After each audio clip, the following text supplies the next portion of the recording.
Go Let's ahead. get rolling here.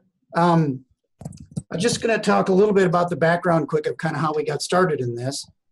3 years ago, I was finding a bunch of things just sort of in a 2-month period, a bunch of information out there on drones for livestock. And what it was about was horses and beef cows pretty much only. And everything was saying that if you flew below about 125 feet, you would spook the animals and they would like stampede around and things like that. And I talked to somebody, I actually don't remember who anymore, who had flown it around horses and said, yep, that's right. I mean, we just can't bring it down much below 125 feet. And if we're monitoring horses in any place, they kind of run around and get disturbed by the drone. And I decided to try to find out about dairy animals monitoring by drone. And what was going on was I found this one video on YouTube. And it was a dairy producer someplace. And what they were doing was flying their drone, and I would estimate from my experience it was easily 125 feet high, probably more like 150 feet high, down the road and looking at some bred heifers that were approximately 2 years old. And they had a couple videos posted, and they were saying, see, here are my heifers, there they are, look at them down the road. And that's okay. But I was trying to find out about the height that these animals would tolerate. And then I wound up talking to Kerry Root about it. And of course he said, let's do it. Let's get some drones and let's find out about this. So I'm going to go back a little later and talk a little bit more about how we got the drones, some advice about learning to fly drones and things like that. But basically, having said that we got started, we bought a couple different drones that I'm going to talk more about. This is what we usually have to do, we found out, is fly about 125, maybe 100 feet high. Then we come in at about 75 feet, then 50 feet, then 25 feet, and then lower to see how the animals tolerate the drone. But whenever we start at a farm that we either haven't been to or haven't been to in a while, we do like this video. Okay, so this is actually the drone camera. And I've also got a number of videos that show us filming what we're doing as well. And so what we'll do first is fly above the farm. When we had a workshop recently, the producers were actually quite interested in this kind of thing for like low spots in fields, spills, things like that, like looking at fields. But what we're really trying to do here at first is just attenuate the animals. So I'm down there piloting under the shade here, and I'm just kind of flying around getting the animals used to it from a pretty high height. And what we have indeed found is over here where we're beginning to see here is some more low traffic area with animals that aren't handled as much. Younger animals not milking, they're in a more low traffic area over here, and that does make a little bit of difference. You have to be a little more gradual with them. And so we just kind of fly around and look at the farmstead. And one of the things that's been commented on, oh, that's another reason I had this one in here. I just did something with the camera that spins it around really fast. It basically makes the camera line up the way it started out to be. And it lines up with the front of the drone. And when you do that, for what it's worth, if you're doing that very much, you kind of get this spinning thing. And it's something I don't particularly like to do, but it's just a reminder that what you can do is you can say, hey, I want to get the camera pointed to the front of this drone, maybe to help you pilot or something. And then it'll do that spinning thing like that. It'll whip around real fast. Okay. So that's how we get them started. So David, just from that video, it appeared that cows were essentially paying it no mind or very little mind. Right. Yeah. Now, having said that, I got brave one time without even realizing what I was doing. And I started whizzing around at about 75 feet high. And Chelsea, not Chelsea, lady from the class of 2018, Carrie, that was... Maybe Jenny? No. From Jenny Funnel? Chelsea Whitehouse? No. I can't believe I can't think of her name right now. Lindsay Cheatham. Says, Dr. Wilson, you've come in 75 feet high. And sure enough, I was spooking them. They were running around more. So you kind of have to get them used to it. Okay. Another thing I was going to mention to all too is I have heard numerous stories, and many people have related this experience to me, that your drone will start to fly away a little bit too far out of control, then get completely out of control, fly out of sight, and like you drive around the farm country looking for it. And numerous people have had this experience where they've lost their drone. So on mine, I've always had it set. It flies 400 feet high, 1,000 feet out from the controller max. It absolutely will not go more than 400 feet high. 1,000 feet away. Okay, that's been really useful to us. And then another thing about these drones that we haven't done, you can program to fly the exact same location, the exact same height, the exact same route over and over. So if you wanted to monitor a given farm or some particular pens or even a field down the road, you can make the route reproducible every time. Okay, so now I'm going to skip to one where I'm going to be flying high over the free stalls. And on this one, I'm beginning to come down a little bit and get the cows more used to it. And this is actually the place where I had gotten a little bit too brave and come in too low one time. And now I'm starting to just come down a little bit more so they get more used to it. Okay, that's probably 75 feet high. It's just an attenuation. We usually go about 175 and come down lower. Okay, so now, but at this point, we were just learning how the cows would tolerate it. And this is 25 feet high, and then I'm going to come down a little lower. And this is a typical thing that we'll run into, is these cows will start to look at it and pay attention to it and flip their tails and things, but they don't defecate, they don't really run around, they don't stampede and things like that. And some of the people we talked to about this were like, man, you know, compared to other livestock, you know, it's different. And one of the things they do a lot is look at you like this. They'll look at you. And then we should, whoops.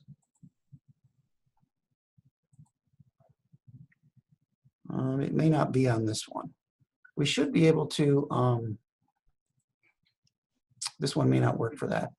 There's a way that you can zoom in, and I'm going to show you that. You can zoom in from stills or from video, okay? So now this is one where we're flying closer to the cows. And on this one, we're about 11 feet high. We can usually get somewhere around 11 feet high, maybe 8 feet high. And what I'm going to do here is I'm going to make a very common mistake that's easy to do. I'm going to overreact with the drone. I go the wrong way with the camera. And it's easy to get up and down inverted. And what I'm going to do here eventually is I'm going to do something really quick, and it's going to make quite a loud noise. When we get to the videos of us doing it, you'll hear the noise more. And it's going to really spook this one cow, but I want you to just watch what she does. I'm going to spook her right here, and she jumps. So it makes quite a loud noise, but when you startle them, they don't still usually defecate and run around. And the experienced drone pilot, John McBride from Rocky Mountain Unmanned Systems, when he was with us, he would often say, yeah, you got to work on that fast noise like that. You know, that's not a good thing. And yet it doesn't really make the cows jump around any too much, okay?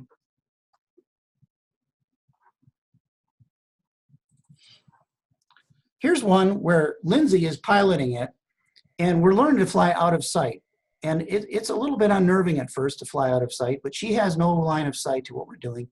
And we were curious how these calves would react. And we'll have some more calf videos later, but I want you to see something here that can happen, and it's just one of those things. We're flying around trying to get in on these calves, and of course you can see with the shadows, it's harder to really see them.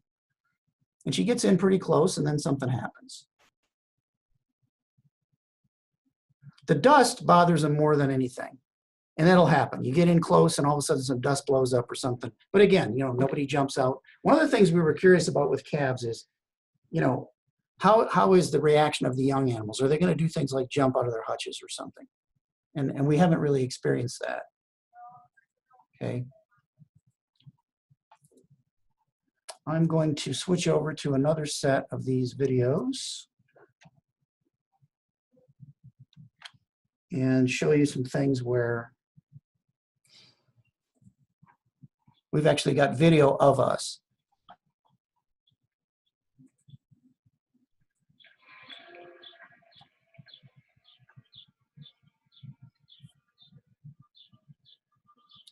So this is Lee Rickard's drone. Dr. Rickards was kind enough to bring his drone out when we didn't have any of our own. And we went to Cane Dairy, the old setup. That's this part of the stalls isn't there anymore. And we hadn't flown very long.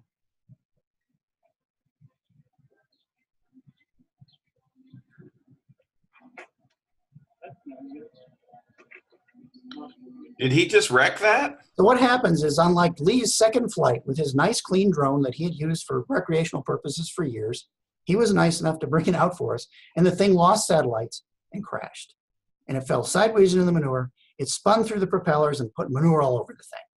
And he was very good about it, but so I wound up getting it out of there for him. And the only reason I mention that is they can sometimes lose their satellites and lose power, and sure enough, the thing fell into the calves, okay? Here's one where we're gonna be around calves, okay? And we're curious how these hutch calves are gonna react. And you can kind of appreciate the noise, I hope.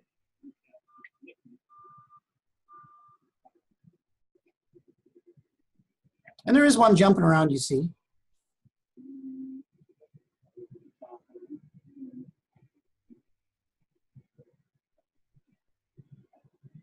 He's now coming in something like about 40 feet high.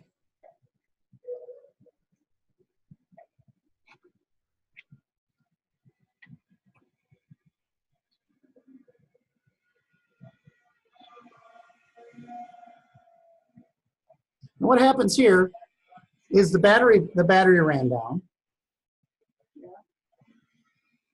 and he had to land quickly. And so we'll talk a little bit more about that, but basically with these drones, one of the most consistent things we've found that everybody we've talked to, the Rocky Mountain Unmanned Systems people who own different kinds of drones, a lot of people who have these DJIs like this one, is that whatever the battery life is stated as, it's probably 2/3. So ours are like a 23-minute battery life. They probably fly for 15 minutes. But ours give you a nice warning. I think you'll see a video of that later. But you should just be aware of the fact that sometimes when the battery runs out, you do have to land fairly quickly. And if you happen to be a couple hundred feet out and high, you want to get back. And a little later, I think we'll have some film of one that returns to base, and we'll talk a little bit about how the automatic return to base thing can be. There are some things to be concerned about with the automatic return to base. Okay. So now here's one we decided, so we're out there getting the cows used to this. And what we decided to do is fly over the back row of the free stalls where the cows had pretty much not been moving around that much. And this was like the first time down the backside where the more shy cows were away from the drone. And Lee comes in. So he actually comes in kind of low for this situation and brings it in over this row of cows that hadn't really been looking at it as much.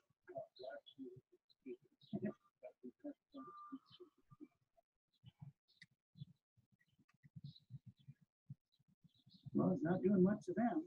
Sometimes the cows in the back row that aren't eating, you walk around there and then they have to jump around. But it seems like they're not too freaked out by it.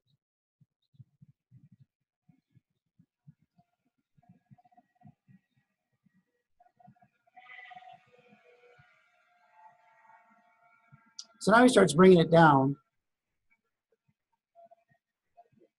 You see that a lot of times their reaction is just not that dramatic, even if they do react to it. Okay. One of the other things we kind of noticed on that one there that we just had here was that you could sort of appreciate the fact that they're every bit as interested in me as the drone. It seems like they're not too freaked out. They're kind of watching me with my camera as much as the drone.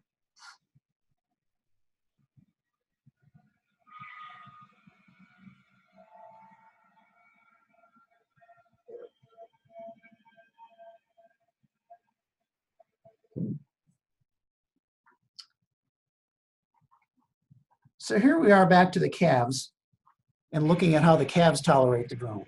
Now he comes down pretty low.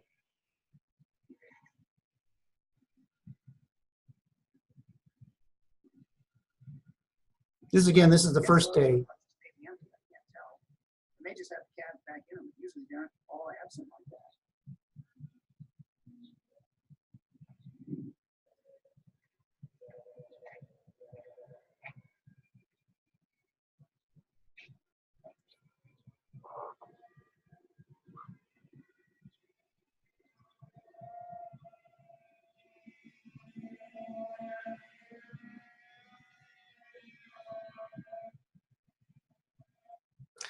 what's going to happen here is this drone starts to show you something that can happen when landing that's especially prominent when you have it on return to base mode. And so what a lot of folks will do is launch this from a particular place, and within about plus or minus 6 feet, it's usually more like plus or minus 3 feet, it'll go right back to where it came from. But what will happen if you're not careful when you have that on is it'll just whiz right over there. And this is something the drone pilot company told us about. See how it just kind of shoots right over there?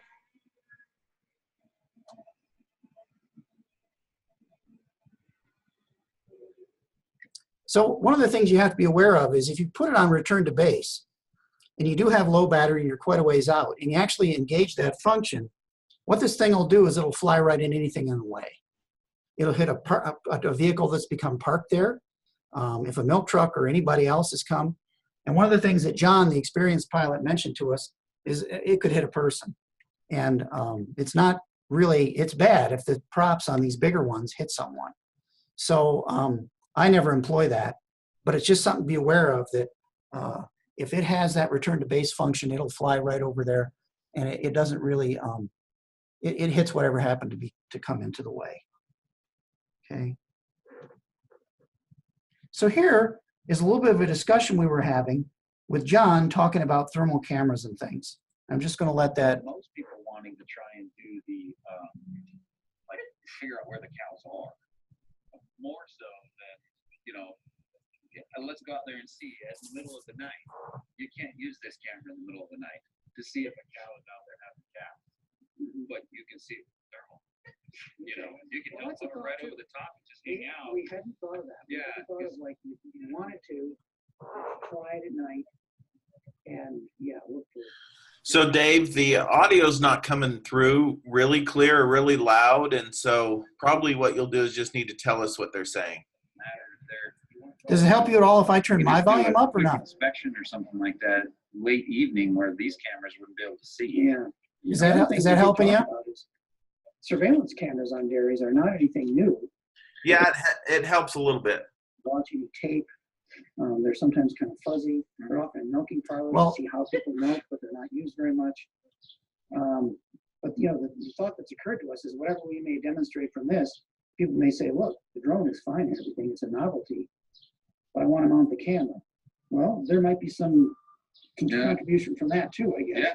Yeah, this image right here, like I said, we can change colors, we can change how you can do a lot of things and roll those right into a security space. Should I still go ahead and relate a little bit of what John was talking about then? Yeah, just the high points on it. Yeah. Yeah. What this discussion was about is that there are thermal cameras, which we have. They're expensive, but you can monitor at night if you wanted to look for calvings, animals down the road.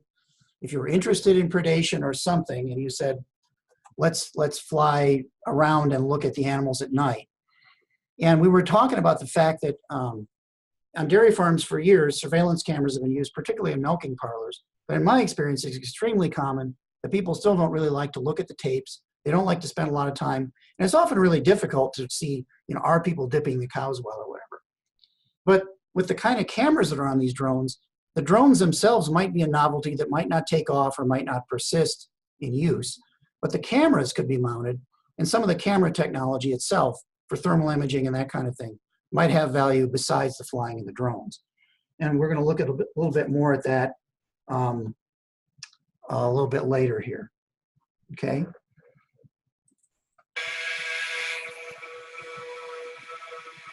This is just a second pass on the back side, and some of these cows haven't been up to the feed alley, so they're not only not out the feed alley, they're around the back side, and it's like their second pass with the drone, and they're pretty calm with it, looks like. I see one of them is more interested in me. She's looking at me more than she's looking at the drone. So what that one was about is this is a second pass over these cows on the back side. And considering that it was their second pass, Running around, defecating, things like that. we were curious as how these cows over here would react the second time through. This is just a second pass on And the back side. they just don't get that concerned about the drone. So they're not only not out the feed alley, they're around the backside, and it's like their second pass. Now, Dave, that looked like a different drone. Did you notice much in the sound frequency between the drones? Yeah, this is the DJI Inspire that one of the ones we bought that I'm going to talk a little bit more about. I think it's DJI Inspire 4 version 2, I think is the name. It's the bigger drone. It makes a lot of noise. I mean, the first time that we took it out and learned to fly it, I can remember us talking about that it seemed like, especially if you make a mistake and kind of zoom it quick, that it makes quite a bit of noise. And the tolerance of the cows is pretty good with that. So now I've got a couple of stills that I just want to show you a couple things about. And yeah, so what you can do is you can take any of the stills from the videos if you want, and you can zoom in, and it'll usually do a really good job of capturing information on a tag and things like that. But I was going to try to show you guys that, full disclosure here, on some of these, I'm not sure if this picture has it or not, but sometimes there's glare. And there's just enough glare that, like, when you go in, if it's too reflective,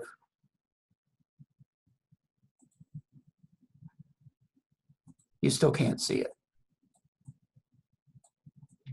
So she's close. See, what if there's too much bouncing off the tag, you still can't read it. But one of the things that I've run into is I can just about read brucellosis tags on these animals. I can come close to reading the metal tags.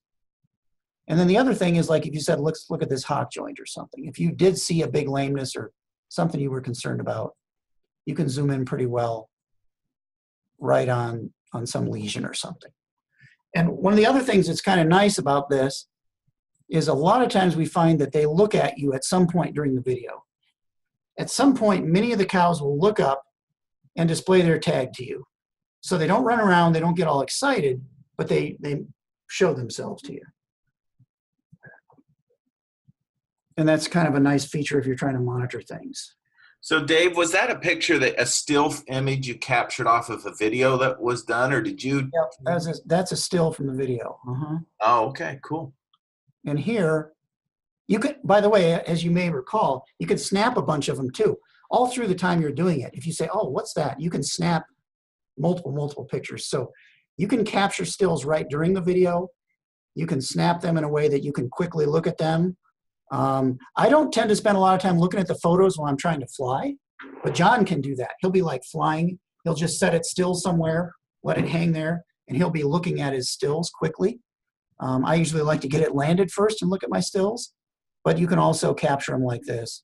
And so again, you know, we can zoom in on her. I got to tell you, the one thing that drives me nuts is every time you zoom it and like get off of it, you kind of have to pick out the zoom thing again, the control. But if we wanted to look at her teats or her hocks or whatever, you know, we can get in pretty close and look at that from the stills that are captured or from whatever we snapped during the video. Okay, so I'm going to go back a little bit and go through some history with some of what we did here and talk about that just a little bit. So the first thing that we ran into, and Carrie probably recalls this, is in 2016 we got kind of serious about trying to buy some drones and things. And what we ran into again and again is at places like Best Buy, other stores, drone and hobby places. They said, we've been broken into so many times, especially the hobby guys. We've had so many break-ins that we don't really keep a lot of inventory around like to show you.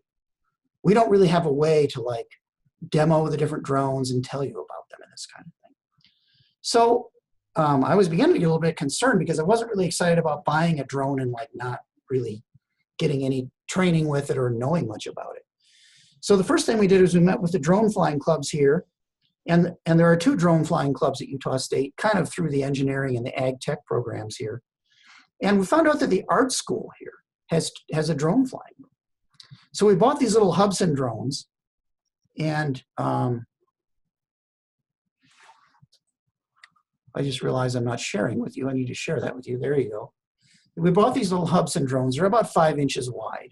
And I don't know if you guys have ever had experience with these, but what they did is they helped us learn the controls to fly.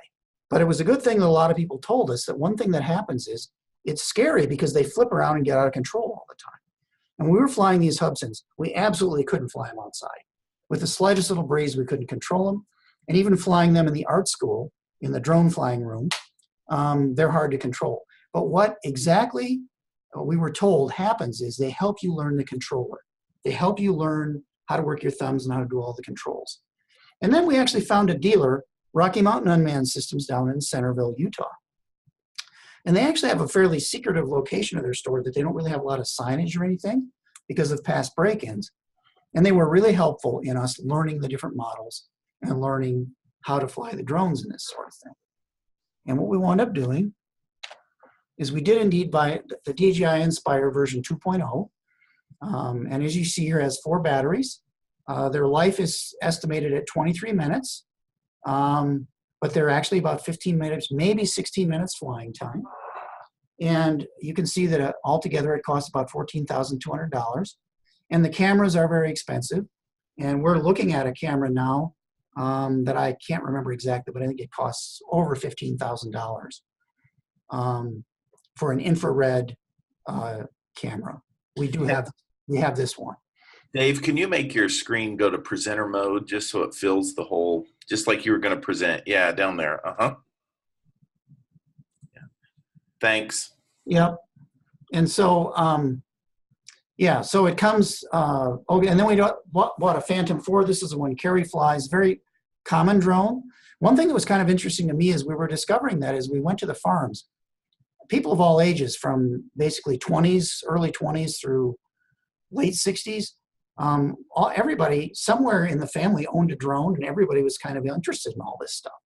And guys that we had never talked about it before said, hey, I fly a Phantom 4 drone. And so the Phantom 4 is quite a bit less expensive of a package. Okay. Let's see, we're going to, so yeah, so at the start, we went ahead and we would fly at about 100 feet high, like I said, come down to about 75, maybe down to 50 pretty fast, then down to 25 feet. And then we could usually fly at pretty much at like 8 to 11 feet high. Just want to check one thing here. I'm going to skip ahead for a minute here to something else, so we don't have you guys looking at things that aren't really applicable. I'm going to show you this one. And so this points out some things about the thermal imaging. Basically, you can choose different boxes in here and get information on the boxes. And what we often find is, if you see over here, is my cursor showing up to you guys too? You see the cursor pointing? Yeah, the cursor is acting as a pointer, yep. So typically their skin temperature is around 94. That's what we found with the cows. And if it's about 97, they're usually hyperthermic. 94 was kind of, 94, 95 was kind of like normal, and above 97 was a high temp cow. And then and the other thing we found is all this average and stuff was usually just not useful. It was more like, look at the max temperature on the cows, okay? And there's a whole bunch of different color scales you can use. You can choose all kinds of shades of yellows, reds, blues, grays, and different things. There's a whole color palette you can use. But I want to show you something on this next one that points up one of the real challenges of this technology. These cows are in some shade here, and they're just shaded enough that it's saying they're 86. And so you kind of have to get used to sort of what's normal in that group of cows that day, okay? But then if you look over here, she's 112. And what's going on here is she's white, and that actually there's some black spots in there actually. And she's in the sun. And so just about a year ago, I was at a talk, at a meeting where someone from the UK was talking about drone monitoring. And I wasn't even aware that he was doing stuff with Holsteins and things. It was kind of a parallel deal. Martin Green.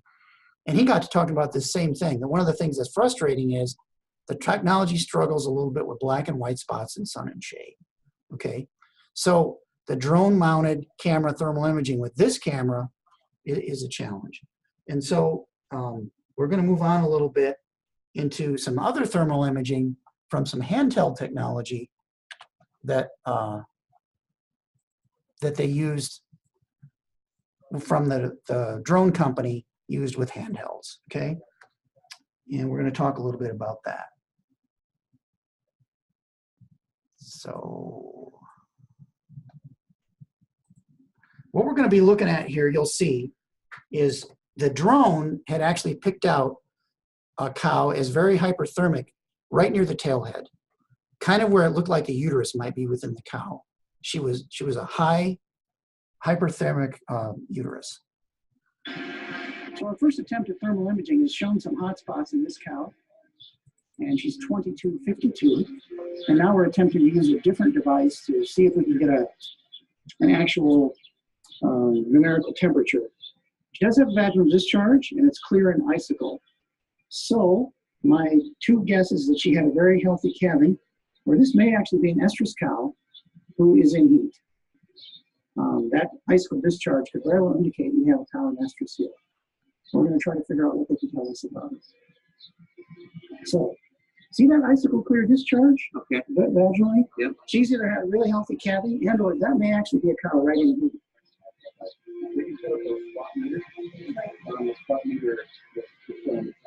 So you're attempting to like actually measure a temperature on her. Yeah, yeah. So I'm seeing about 95, 93, 94. Okay. On the back, we're looking about 90, 97. Okay. So from the outside, they're obviously not as warm as they typically are. Yeah, yeah. That'd be a very, very chilled cow. Yeah. Their normal range is about 101 or 101.5 or so, maybe 100.5. How about 102.5 is a fever? And that's about what we see in people too, that you're not 98 when you image, you're about 95, 96. Okay. What time did you guys get? So in case the audio, maybe the audio wasn't good enough again, should I recap just a little bit for that one? Yeah, let's recap. The audio is just not coming through. I mean, it's there, but it's just not real clear. Is that whatever my commentary off on the fly was, you don't get to hear what I was saying. So the thing is, we saw a clear discharge. We weren't aware of it before. It's something we didn't see. On the drone, we had picked up she was hyperthermic kind of in the tailhead region right back here. And what he's starting to use is a handheld meter that they have. It costs a few $1,000s. And what you do is point at the animal or the person or whatever and get a temperature. And what we were discovering was a lot of them were a body temp of about 94 on the skin, but this was like 97 in the back. And what turned out to be the case with her is she had been confirmed in heat that morning, but we didn't know that. And the interesting thing, she'd been bred 3 days earlier. So there'd been an attempt to breed this cow. She'd actually come into estrus, and we could spot this hyperthermic region of her tailhead region on the drone, and then this handheld picked out that right in that tailhead region, she was about 3 degrees warmer, and a lot of cows aren't.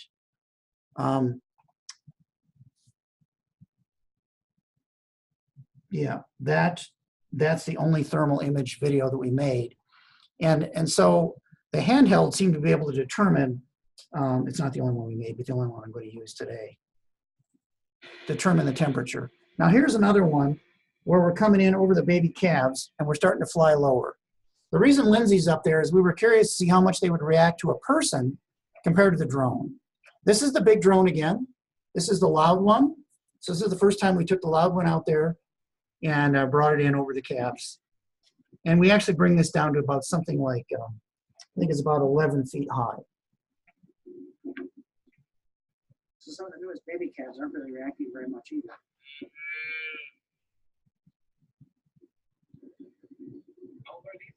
Well, it's hard to say, but probably pretty much very newborn, very recent calves. They could be like a day old or less. Some of them. Really? Yeah.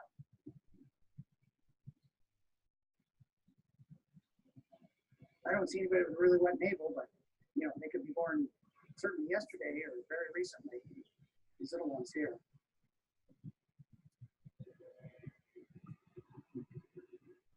JT is going up there because he's just curious how they react to him compared to the drone. So he walks up there as well. A lot of times early in life, they associate people coming around being fed, so that's what they're thinking.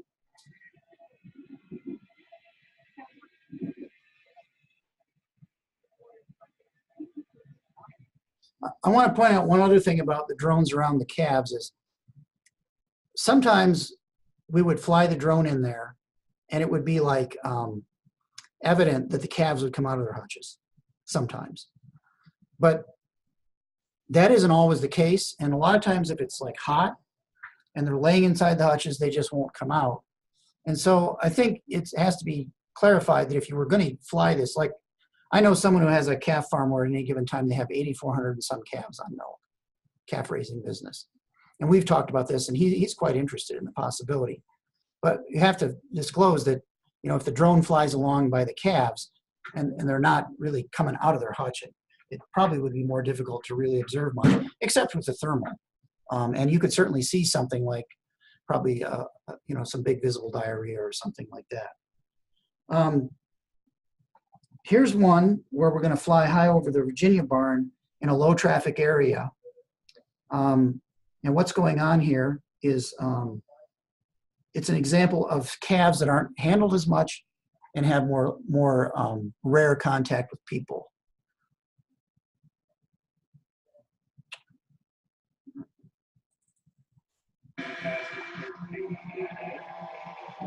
This drone is making quite a bit of noise.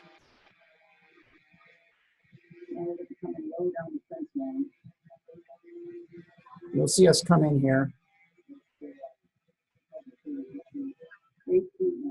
This is 8 feet high. Well, look at that when you stand up.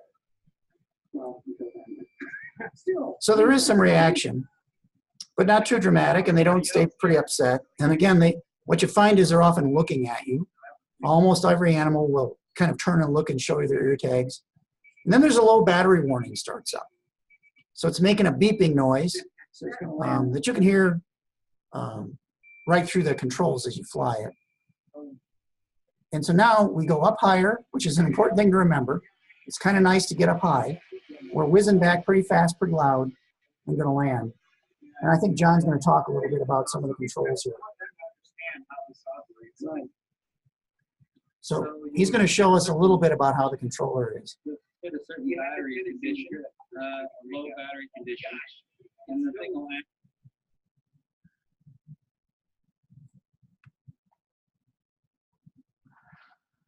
What these controllers do is you can mount an iPhone or an iPad. I guess you can use an Android phone, but John has explained to us that there's a lot of issues with that generally, with software updates and things like that. So they really do recommend iPhone or iPad. We actually bought a couple of iPads to make bigger monitors that mount on this thing. It's a very cool little adjustable mounting holder. And I like flying with the iPad. But a lot of folks, including some of the younger folks with better eyes maybe, I guess, it's very common that people do fly with the iPhone mounted on there. On its own or not?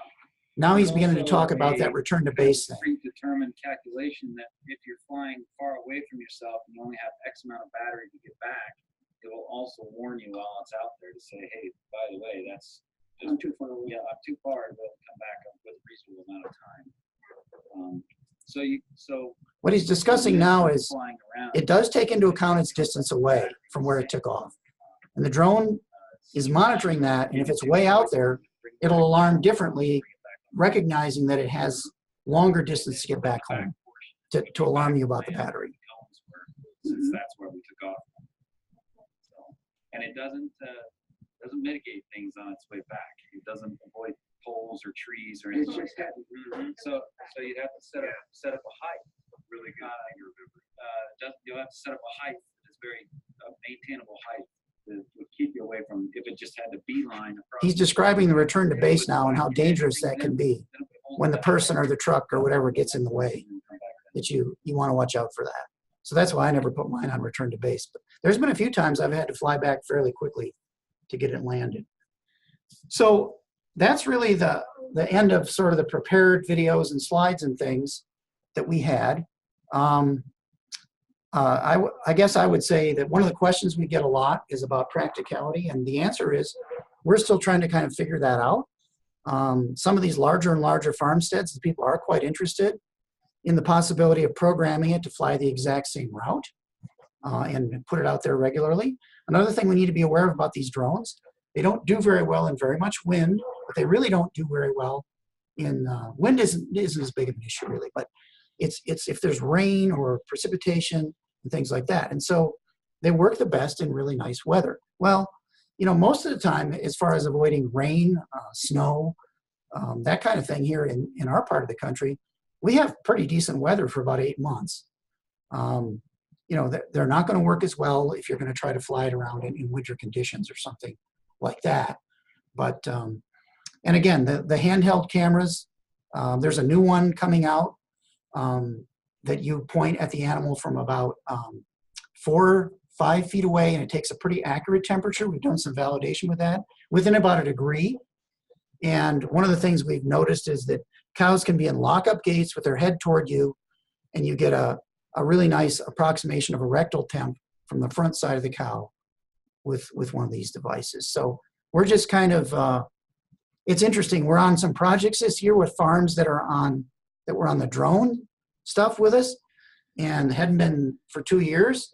And we went out there here in May to talk about another project. And the first thing a couple of them said is, hey, when are you flying drones? You know, when are you going to bring drones back out here? And how about the drones and stuff like that? So it just remains to be seen, you know, what the practicality is. But certainly the dairy animals are more attenuatable to it.